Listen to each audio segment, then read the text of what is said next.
નમસ્કાર દર્શક મિત્રો, બોટાદ દસ્તક ન્યૂઝમાં આપનું હાર્દિક સ્વાગત છે અને હું છું એલડી મકવાણા. આપ જોઈ રહ્યા છો બોટાદ દસ્તક ન્યૂઝ. હવે પછીના સમાચાર વિગતવાર. ત્રીજા માળેથી પુત્રને ફેંકી માતાની મોતની સલામ.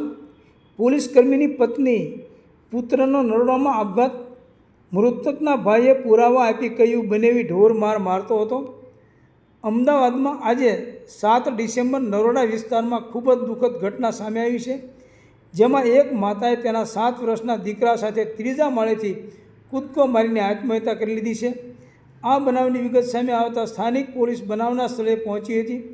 જ્યારે બીજી તરફ એવું સામે આવી રહ્યું છે કે મૃતક મહિલાના પતિ હાલ પોલીસમાં ફરજ બજાવે છે. એક તરફ જ્યાં પરિવાર પર માતમ છવાયું છે, ત્યારે સોસાયટીના રહીશો પણ આ ઘટનાને લઈને આઘાતમાં સરી પડ્યા છે. આ મામલે મૃતક વિરાજબેનના મોટાભાઈ વિકેશ સોલંકીએ જણાવ્યું કે હું આર્મીમાં નોકરી કરું છું. મારી બહેનના લગ્નના 10 વર્ષ થઈ ગયા છે. આ લગ્નગાળામાં મારી બહેનને અનેક વખત મારઝૂડ કરવામાં આવતી હતી. તેનો પતિ એને સાસરે તરફથી ત્રાસ આપવામાં આવતો હતો. હંમેશા શંકા કરીને તેને રૂમમાં ક્યારેક પૂરી દેવામાં આવતી હતી.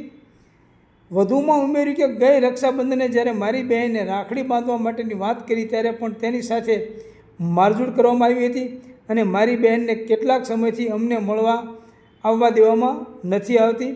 ગઈકાલે રાત્રે મારી બહેને મારી પત્ની સાથે વાત કરી હતી અને તે સમયે તો કોઈ ચિંતા લાગતી ન હતી.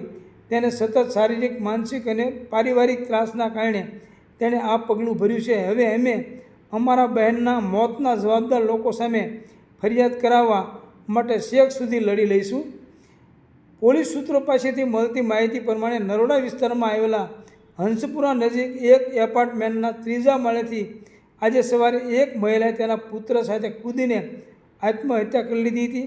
આ બનાવમાં વિગત એવી સામે આવી રહી છે કે મરનાર બાળકની ઉંમર 7 વર્ષની છે અને તેનું નામ રીધમ છે, જ્યારે તેની માતાનું નામ વિરાજબેન વાણિયા છે.